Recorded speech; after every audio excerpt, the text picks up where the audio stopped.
En Radio Red les contamos con una mirada diferente cómo va el país.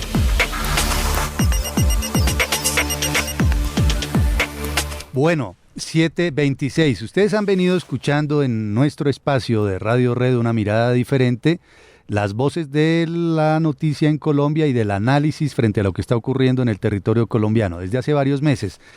Rápidamente, ayúdenme, por favor, háganme la caridad, porque a esta edad, pues imagínense, ya uno se le olvida todo. ¿Quiénes han más Mauricio Cárdenas. Mauricio Cárdenas, Lucho Garzón, María Claudia Lacotir, Hugo, Paco y Luis, el perro y el gato. ¿Quién más ha venido? El exfiscal Gómez Méndez. Gómez Méndez. El Mr. Taxes. Mr. Taxes. Claudia López estuvo aquí. Carlos Vicente de Rú. Carlos Vicente de Rú, Carlos Fernando Galán. Pero es que ellos no han venido. Carlos Fernando Galán, el alcalde, no ha venido en su calidad de analista. De analista no. Sí, de alcalde. Ok. Sí. Como candidato y como alcalde. Sí, como candidato en el 2023. Nos cumplió que en enero venía y vino. Pero no es por eso que invitamos al hermano, no venga usted a No, al contrario, él nos dijo que no invitáramos al hermano. Él nos advirtió que no. Y hoy con nosotros aquí en la mesa de trabajo, Juan Manuel Galán Pachón, ex senador, ex viceministro, el creador del programa presidencial Colombia Joven, ya con un vuelo propio, porque hasta hace unos años era inevitable. Juan Manuel me corregirá, que siempre, y Carlos Fernando le ocurría, y a Claudio le pasaba, que siempre se mencionaba, ¿no? Juan Manuel Galán, el hijo de Luis Carlos Galán. Sí. Eso es inevitable, estamos hablando de un ícono de la política colombiana, quizás el dirigente político más importante de la segunda mitad del siglo XX, Luis Carlos Galán, pero ellos adquirieron vuelo propio. Carlos Fernando es hoy nada más y nada menos que el alcalde de Bogotá, y Juan Manuel Galán es hoy el director del partido Nuevo Liberalismo, los dos hermanos. Claudio, ¿en qué anda? Ya le preguntamos. Juan Manuel Galán, bienvenido, gracias por madrugar con nosotros. Muchas gracias, Juan. Y además le faltó decir ex compañero suyo. Hombre, en la mesa de Juan Gosaín. Cuando estaba Juan. Varios años compañeros. Juan Manuel se sentaba allá donde está Yanelda, yo me sentaba acá y puedo contar algunos daticos ahí, intimidades. Pasaban papelitos por ahí. Un tipo muy juicioso. Titulares con Víctor Jiménez en la sala de satélites. Correcto, Vicky Dávila también alcanzó a estar con nosotros, en fin. Pero Juan Manuel era muy curioso en una cosa, muy juicioso en un tema. Espero que no esté revelando nada, ninguna infidencia, Juan Manuel. Pero él tenía unas hojas y cuando iba a hacer sus intervenciones, sus análisis, anotaba todo primero, ¿no? ¿Por qué? Y muchas veces lo anotaba en francés, ¿verdad? Y lo traducía. ¿Qué era lo que había ahí en esas hojas? La copialina. No, era comentarios sobre la actualidad internacional y análisis. Entonces, pues la levantada era bien temprano a leer los periódicos pues, más importantes del mundo para hacer un comentario a la altura de Juan, que era bien exigente, ¿se acuerda? Por favor. Era muy exigente, pero fue una experiencia extraordinaria que recuerdo siempre. Sí. Todo lo que chévere. Compartimos, y con Pacho Tulande también. También con José Agustín Martínez, que le decíamos pique choro. En fin, Juan Manuel, un hombre muy chévere, muy buena persona, muy querido, de verdad. Fue un gran placer compartir con usted en la mesa de trabajo. Y hoy, fíjense ustedes, un joven pero muy promisorio dirigente político de Colombia. Juan Manuel, siempre arranco con una pregunta y cierro con otra. Es la misma y la idéntica para todos nuestros invitados acá, y es ¿cómo va el país? A la luz de lo que usted está viendo, ¿cómo va el país? Pues yo quisiera decir que vamos bien, pero es difícil decir que vamos bien, sobre todo en seguridad. Lo que uno observa recorriendo el país, hablando con los alcaldes, hablando con miembros de la fuerza pública también. Este año estoy haciendo el Sidenal.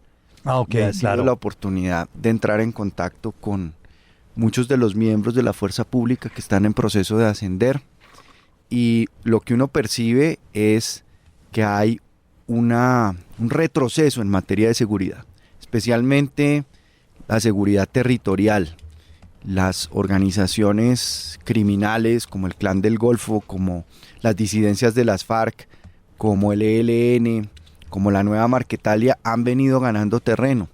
Estuve la semana pasada en el Huila, visitando a un gran amigo, Rodrigo Lara Sánchez, y hablábamos con la gente, y toda la gente atemorizada, toda la gente pagando extorsiones, la extorsión disparada, el crimen callejero representado pues en el hurto, representado en el microtráfico, y las capacidades de la fuerza pública disminuidas para poder enfrentar ese reto de seguridad. Hace poco tuve la oportunidad de escribir un análisis sobre la situación, por ejemplo, de movilidad de la fuerza pública y de los helicópteros, que son el activo estratégico más importante, sin duda, para el ejército, que es el que lleva la vanguardia de las operaciones ofensivas contra estas organizaciones criminales. Y de 53 helicópteros Black Hawk, por ejemplo, que tiene el ejército, solo 18 están operativos. Los demás están retrasados en sus etapas de mantenimiento, no hay capacidad para hacerles el mantenimiento adecuado, y pues eso está limitando mucho la capacidad del ejército para proyectar fuerza, para transportar tropa, transportar carga, porque además la flota de helicópteros Mi-17, que es rusa, pues está parada desde la guerra con Ucrania, porque toda la cadena de suministros, de abastecimiento, está suspendida en el mundo. Entonces, todos estos retos de desfinanciación de la fuerza pública, de desmoralización de la fuerza pública, uno pues observa gestos muy preocupantes del presidente de la República, como en el 20 de julio, el desfile militar, sí, pues llegarles 3 horas tarde, recibir el parte sentado y no de pie, no esperarse a que desfile la policía el 20 de julio, no saludar, no respetar el minuto de silencio por los héroes caídos en combate. Son una cantidad de señales y de gestos que minan la confianza y minan también la moral de la fuerza pública, que necesita un comandante supremo que esté presente y que les dé todo el apoyo que necesitan. Juan Manuel Galán, ¿eso es deliberado? ¿Por qué hemos llegado a este punto en donde se retrocedió, dicen algunas regiones del país, 20, 30 años? Se ha ganado una presencia del Estado, una presencia de las fuerzas militares, pero ¿por qué llegamos a este punto? ¿O es también consecuencia de la idea del presidente Petro de poder hacer la paz total o algo así? ¿Por qué estamos en ese punto? Y ese comportamiento con las fuerzas militares del jefe del Estado, ¿por qué se da? ¿A qué le atribuye usted? Bueno, primero, la paz total ha sido un santuario para que avancen estas organizaciones criminales en el territorio, para que se apoderen de más rentas criminales. El problema de la deforestación que estamos enfrentando, en parte causada por todas esas organizaciones que buscan apoderarse de esas tierras, que despojar las tierras, pero también de apoderarse de las rentas criminales, del oro, del narcotráfico, que ha estado también disparado. La paz total ha sido la ventaja total para estas organizaciones criminales que han ganado terreno y que han ganado influencia sobre las comunidades.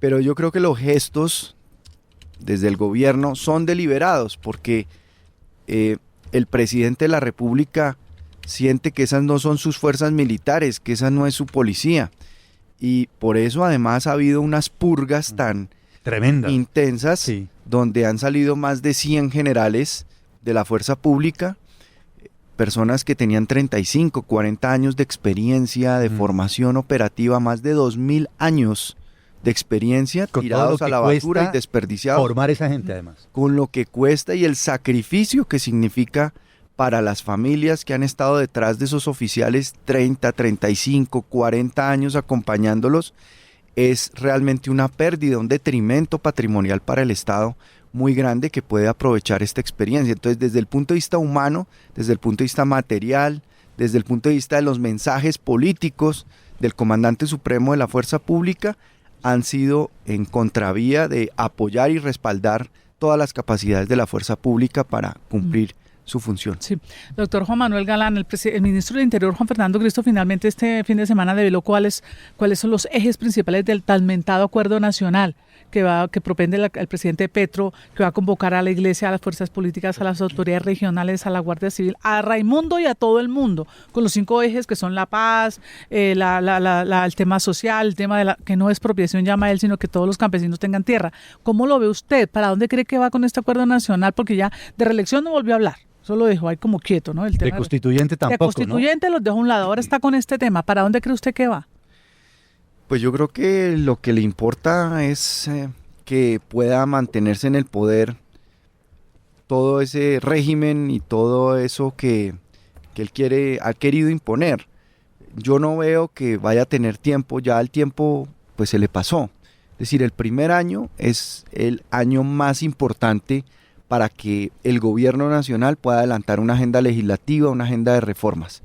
Y ya estamos pues en el ocaso del actual gobierno. El mismo gobierno ha buscado precipitar la campaña electoral, y lo que estamos viendo sobre ese acuerdo, pues es muy difícil construir confianza en este momento del gobierno, después de los gestos del gobierno, después además de todo ese intercambio de sombreros con Mancuso y ese aplauso y ese insulto a las víctimas. Realmente todo lo que pasó en esa época con los paramilitares pues fue muy doloroso para miles y miles de familias que perdieron sus seres queridos en masacres, en asesinatos, en secuestros, en desplazamientos, y creo que ese mensaje es un mensaje terrible para el país, porque el criminal genocida Mancuso debería estar pagando una condena en Colombia después de haber pagado la condena por narcotráfico y de haber sido extraditado. Entonces veo muy difícil el ambiente político para buscar un acuerdo, porque un acuerdo se construye sobre la base de la confianza y no veo que haya confianza sobre el gobierno. Lado. Juan Manuel, se suponía que este era el gobierno del cambio, de nuevas generaciones de la política y eso, pero al parecer eso no se está produciendo, porque vemos las mismas mañas y en muchos casos muchos de los antiguos políticos acá. ¿Usted cómo cree que se debería hacer, con miras a lo que viene, esa verdadera renovación de gente que viene de su generación y otros más abajo, para que de verdad se puedan abrir paso en la política colombiana y no que nos metan el cuento de la renovación para seguir en lo mismo de siempre? Pues lo primero es entender que pues al país no lo va a sacar adelante un presidente ni un gobierno, sino realmente la sociedad en su conjunto.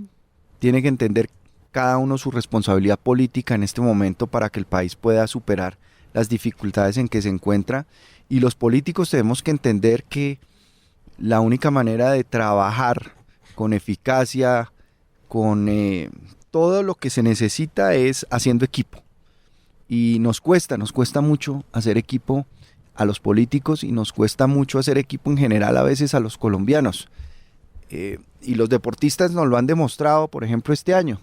James Rodríguez, que es una individualidad brillante por su talento, por su capacidad, en muchos equipos europeos o donde ha estado, pues no ha podido destacarse porque no ha contado con un equipo, pero cuando viene a jugar a la Selección Colombia, como lo hizo este año, pues contó con un equipo y por eso logró los resultados que logró. Entonces yo creo que hay que buscar construir un gran equipo que se ponga a la 10 por el país y porque el país salga adelante, y empezar a encontrarnos y empezar a ceder en nuestros propios egos y en nuestras propias aspiraciones personales, individuales, y pensar cómo vamos a trabajar para que el país recupere una senda de crecimiento, de progreso, de seguridad.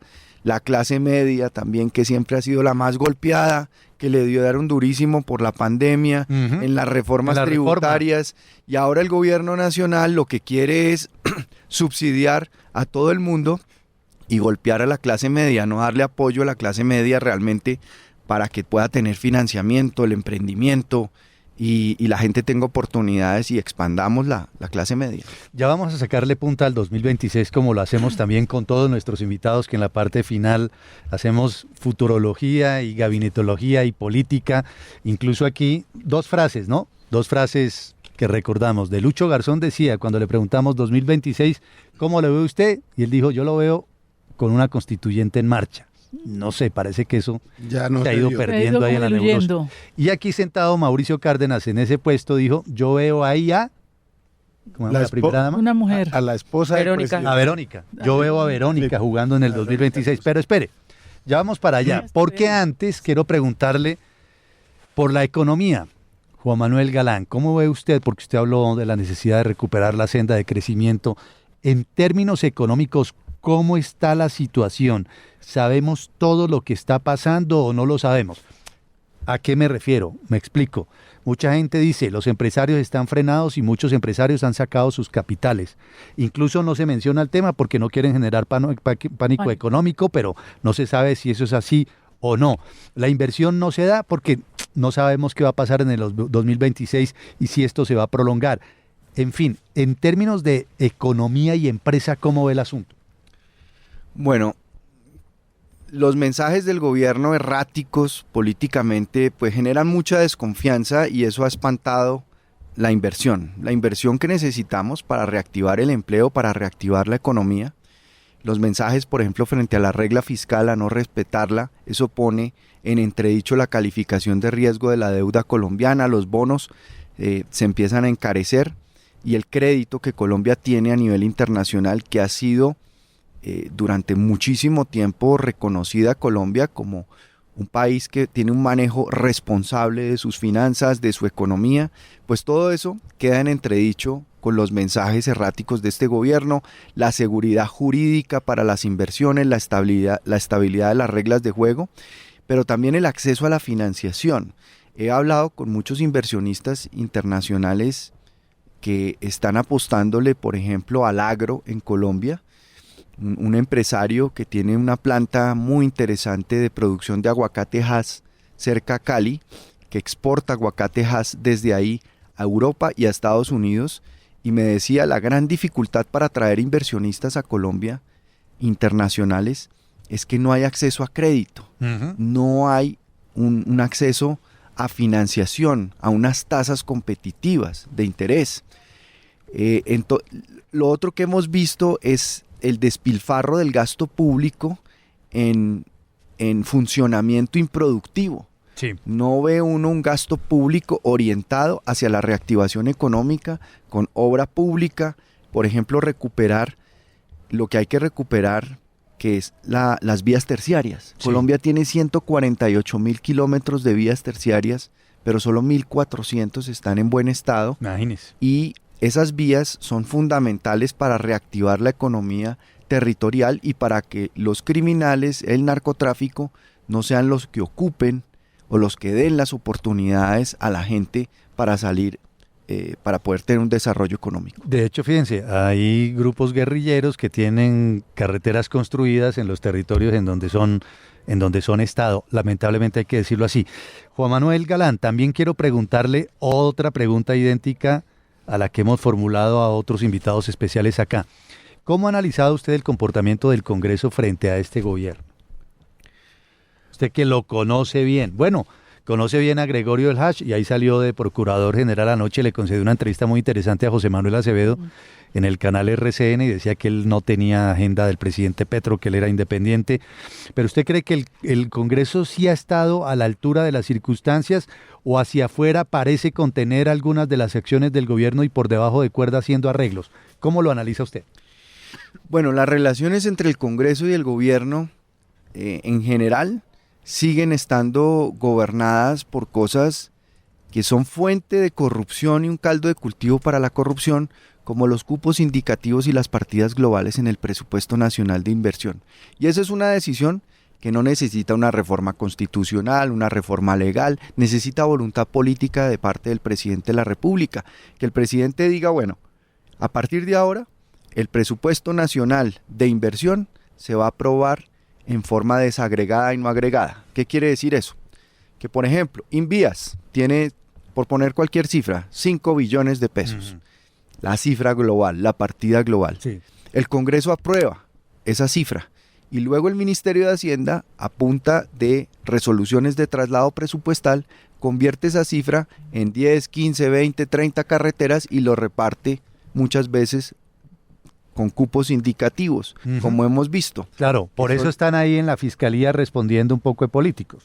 Entonces yo creo que el próximo gobierno, el primer año, desde el 20 de julio del 2026, tiene que radicar una reforma política, una reforma al Código Electoral que permita avanzar en esa cultura política que también tiene que ver con el voto preferente. Fíjese usted, porque cuando usted tiene en una lista al Senado 102 campañas, 102 financiaciones, 102 candidatos compitiendo y peleándose entre sí la posibilidad de llegar a una curul, pues eso debilita, desdibuja los partidos, pero también es fuente de corrupción. Claro, son 102 opciones de caminos ventajosos y corrupciones, además, claro. Que se tuerzan en el Claro, camino, en el ¿no? camino. Claro. Entonces deberíamos crear la jurisdicción electoral en Colombia y muchas reformas se han intentado, Juan Manuel, pero siempre, por ejemplo, el Consejo de Estado se ha opuesto. Pero si uno le dijera al Consejo de Estado, bueno, la sección quinta, que es la sección electoral, va a salir del Consejo de Estado y se va a convertir en una corte electoral con magistrados que cumplan requisitos de alta corte y no lo que tenemos hoy en día, que es una institución que es juez y parte, Sí, en donde absurdo lo del Consejo Nacional Electoral. Sí. no hay garantías para un control de la financiación de las campañas políticas. Entonces, esa reforma política que se pospone siempre, que se pospone, imagínense, tenemos un código electoral vigente de 1986. Después de la Constitución del 91 no hubo un nuevo código electoral. Está vigente la papeleta que le tocó a mi papá hace 40 años en su primera campaña presidencial. Yo empaqué votos en la sede de la 53 con séptima para esa elección presidencial del 82. Eso no ha cambiado desde el tarjetón. Entonces, si no tocamos la política, si no tocamos la primera institución democrática que es elecciones libres y justas, la cultura política y la renovación que estamos buscando de las costumbres, pues no va a cambiar. Y el Congreso tiene que ver con eso. Claro. El Congreso sin tiene duda. que ver con eso. Y si tenemos, por ejemplo, Planeación Nacional, que es una institución pues que ha sido reconocida durante muchos años como técnica, hace la programación de la inversión y no necesitamos aprobar el presupuesto con partidas globales y con cupos indicativos. Entonces, ese tipo de reformas son reformas que no necesitan una cosa extraordinaria. Bueno, la reforma electoral sí, y hay que bajar de la Constitución a la ley muchos temas electorales que no deberían estar en la Constitución. Y esa reforma tiene que ser el primer año de gobierno, Sí. porque pasado el primer año se Nada. pierde el momento para poderla hacer. Bueno, de acuerdo. hablemos de otro tema coyuntural, doctor Juan Manuel, que es el año, ya estamos en racionamiento de agua, lo han advertido, y el propio Petro hay que atribuírselo, el año pasado desde La Guajira lo dijo, recojan agua lluvia y todo el mundo toteado de la risa, y andamos como bobos recogiendo agua lluvia. El año entrante vamos a tener más racionamiento de agua, se habla ya de luz y de gas, esto usted según sus análisis y sus alcances con todas estas fuentes, ¿es probable que sea así? Pues la crisis del gas que se anuncia a nivel mundial de los precios del gas, no solamente por lo que está pasando en Colombia, sino a nivel mundial, pues nos tiene que poner de presente que nos tenemos que preparar. Pero, por ejemplo, hemos descubierto unos yacimientos de gas fuera de, o sea, en el mar, offshore, como dicen, que es, por ejemplo, Uchuva y Gorgón, pero no se han explotado. Hay unos rollos jurídicos ahí por una consulta previa que nunca se hizo porque no había comunidades y ahora sí la interpusieron, ahí frenaron todo. Eso también toca el tema de una ley estatutaria sobre la consulta previa, la consulta que no se ha previa. expedido y que se debería expedir, y eso, todas esas cosas son el primer año de gobierno porque se pasa y no se puede hacer. Pero entonces Ecopetrol, uno percibe que Ecopetrol ha venido debilitándose, ha venido perdiendo la capacidad, endeudándose demasiado y perdiendo la capacidad de explotar esos yacimientos que nos van a defender con una crisis del gas, de los precios del gas. Y el gas natural pues tiene unos riesgos, que es el metano cuando se extrae y cuando se transporta, y el metano pues es un gas tremendamente contaminante, pero es el combustible menos contaminante que nos va a permitir esa transición energética hacia otras energías limpias más adelante. El tema del agua está profundamente afectado por la deforestación. Mire, ayer estaba en Caquetá y hablábamos de los ríos voladores. Más del 21% del agua de Bogotá viene por del los Amazonas. ríos voladores que salen de toda la Amazonía. El río Amazonas se está secando. La deforestación está afectando la sequía. Entonces, si no nos ponemos las pilas y no definimos como prioridad ambiental número 1 en Colombia reforestar, recuperar las cuencas, pues vamos a terminar afectándonos en materia de agua. Yo tuve la oportunidad de visitar hace un tiempo Israel y me reuní con la empresa más importante de agua de Israel. Ellos convirtieron un desierto en un oasis y decían sobre Colombia, Colombia no necesita más agua, Colombia no necesita tecnología, Colombia lo que necesita es un sistema de gestión del agua integral. Gerencia. ¿Cuánto cobramos por el agua y el uso del agua? ¿Cómo reciclamos el agua? Israel recicla el 95% del agua para la agricultura. Se inventó el riego por goteo, la desalinización, pero tienen un sistema de administración y de gestión del agua que nosotros no hemos puesto en práctica, y por eso los problemas que estamos enfrentando hoy, que pues no se planeó a tiempo. Es decir, el fenómeno del Niño hace mucho tiempo sabíamos que iba a venir, y qué medidas se tomaron para prepararnos para mitigar esa situación. Muy bien, y cerramos ya, pasa el tiempo. A mí me quedan preguntas. Sí, pero el jueves. Sí, la segunda parte. El jueves a las 3:30. El jueves santo. Siempre me hace la misma. Yo estoy despidiendo el personaje y él, tengo mis 10 preguntas. No, porque usted dijo que faltaba lo del 2026, yo tengo 2 para ese segmento. ¿2? O sea, como si Juan Manuel Galán no tuviera nada que hacer. No, ahí entre los Juan Manueles ahí son un par de vagos. Ahí hay una compinchería.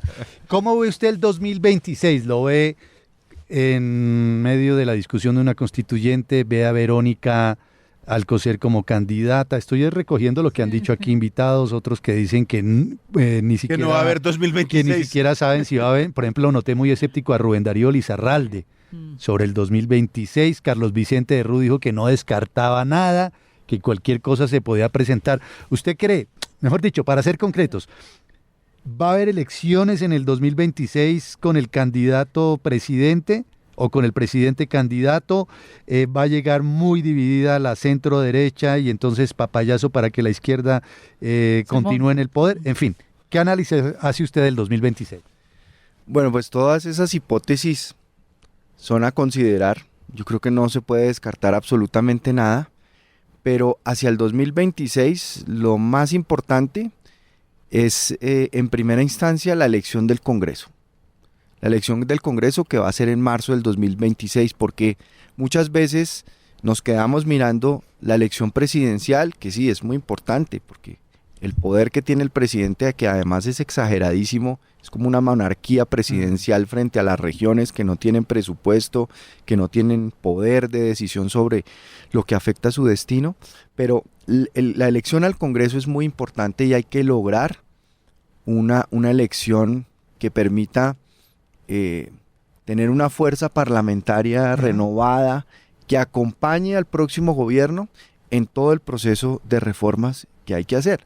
Porque si bien hoy la mayoría de colombianos que votaron por Gustavo Petro se siente traicionada, defraudada, engañada, herida, estafada por una promesa de cambio que nunca llegó y que llegó para peor en muchos temas como la corrupción, que hoy es el tema número 2 después de la seguridad que más le duele a la gente, que más le preocupa a la gente, pues esa elección del Congreso hay que cuidarla muy bien, hay que trabajar muy bien. Nosotros en el nuevo liberalismo estamos trabajando territorialmente para ir conformando unas listas a Cámara de Representantes, ir pensando en una muy buena lista al Senado, atractiva, fuerte, que permita a través también del diálogo con fuerzas afines poder hacer alianzas, construir coaliciones de cara a las elecciones al Congreso. Esa es el primer reto que tenemos. La elección del Congreso. La elección del Congreso. Y luego buscar un camino también. Yo creo que la gente, lo que está indicando en las encuestas, pues más allá de lo que me compete a mí personalmente, la gente está buscando una opción nueva, una opción distinta. Ya probó la derecha y no quiere regresar a lo que venía. Está probando la izquierda, se siente defraudada, traicionada, pero yo creo que la gente no quiere regresar a lo que venía.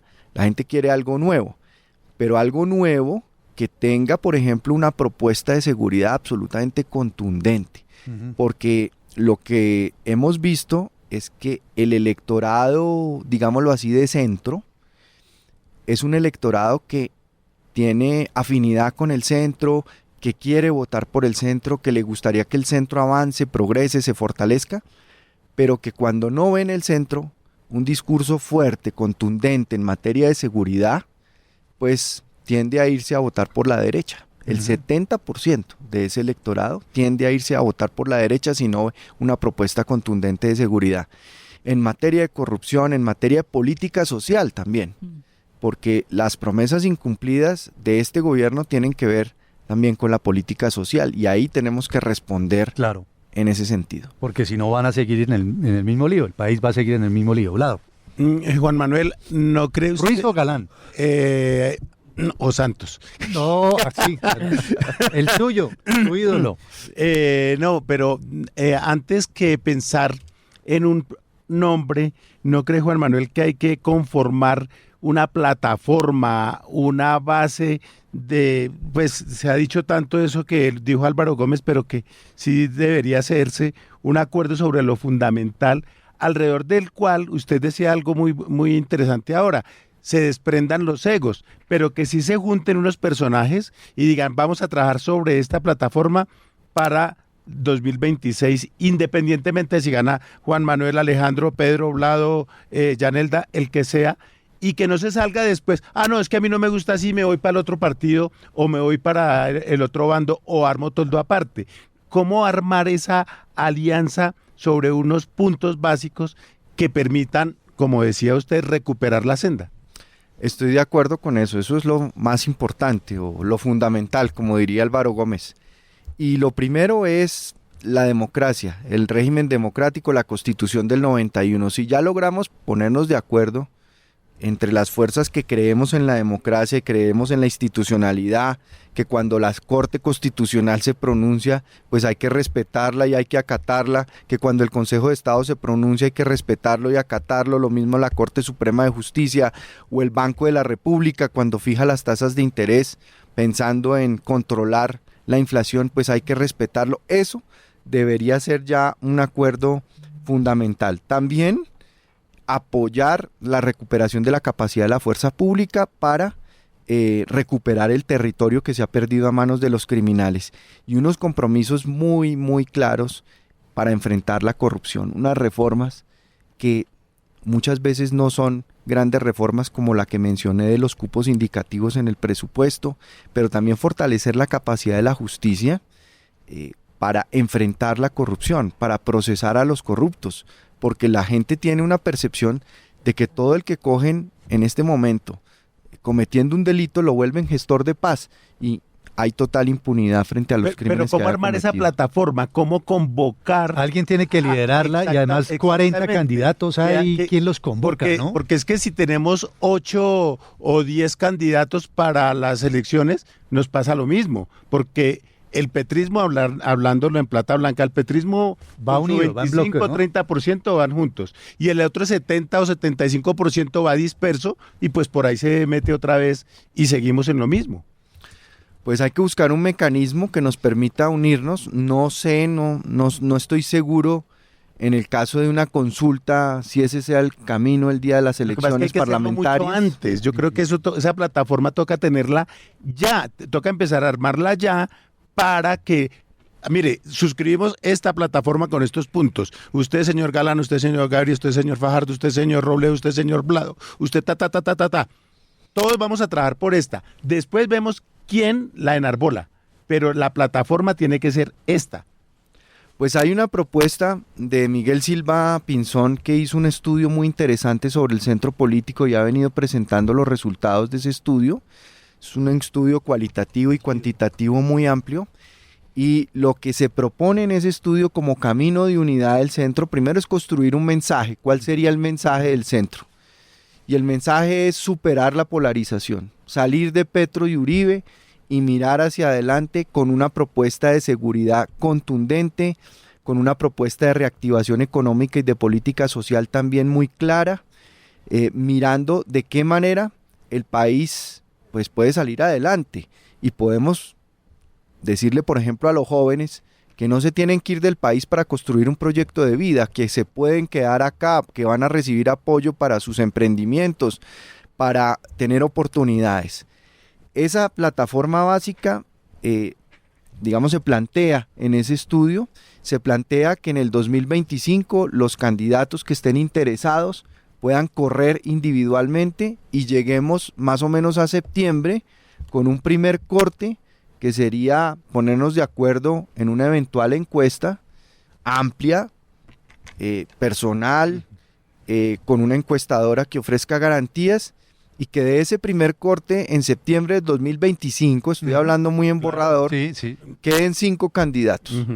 Esos 5 candidatos corren 2 meses más, de septiembre a noviembre, haciendo debates, recorriendo los medios de comunicación, haciendo sus giras, y que podamos cerrar esa segunda eliminatoria en 3 candidatos. Y esos 3 candidatos eventualmente irían a una consulta en marzo. En las elecciones de Congreso. Y las elecciones de Congreso pues permiten, primero, jalonar voto de opinión, sacar voto de opinión, que eso estimula también la votación al Congreso. Se aprovecha la infraestructura de la registraduría para la elección al Congreso y no incurrimos en unos gastos adicionales onerosos para el erario. Y de ahí pues saldría un candidato único para integrar además los equipos políticos, porque si se llega en montonera en marzo, pues eso desdibuja completamente cualquier posibilidad de viabilidad política de una propuesta distinta de centro, pero además hace difícil integrar equipos políticos. No es lo mismo integrar 3 equipos políticos en donde pueden quedar heridas, pueden quedar dificultades por la campaña, no es lo mismo integrar 3 que integrar, por ejemplo, 10 o más equipos. Entonces, todas esas variables hay que pensarlas no solamente en la plataforma, que es lo más importante, la plataforma programática de lo que se le va a ofrecer al país a partir del 2026, sino también la estrategia para llegar allá y para poder ganar, porque se trata de ganar. Claro. Porque si no, en bloque va, por ejemplo, la Izquierda Unida y con el 30% hasta gana. la segunda vuelta, por lo menos. De acuerdo. Correcto, así es. Pues Juan Manuel Galán, muchísimas gracias por estos minutos. No es fácil arrancar un lunes madrugando, viniendo a la radio, pero usted es hombre de radio también, la conoció muy bien, participó acá. Actualmente, jefe del Partido Nuevo Liberalismo, que era el partido del tan recordado, del inolvidable Luis Carlos Galán. Aprovecho para contarles que 29 y 30 de noviembre vamos a tener Convención Nacional del Nuevo Liberalismo en Cartagena, y el 2 de noviembre vamos a tener algo que hemos llamado una ideatón, que es inspirado en los hackatones del mundo de la tecnología de las convenciones, donde vamos a hacer equipos que van a trabajar en resolver retos que tienen que ver con los problemas del país actualmente, en un ejercicio de democracia deliberativa, y no lo que se hace siempre, conversatorios, paneles y conferencias, que a veces la gente no se concentra mucho en eso, sino una cosa más participativa. Chévere. ¿28 y 29? 29 y 30 de noviembre la Convención Nacional en Cartagena, y el 2 de noviembre en Bogotá el ideatón o hackatón. Muy bien. Juan Manuel, gracias por su tiempo, bienvenido siempre. Un abrazo, muchas gracias, Juan. Juan Manuel Galán Pachón en Radio Red, una mirada diferente, 8 de la mañana, 3 minutos.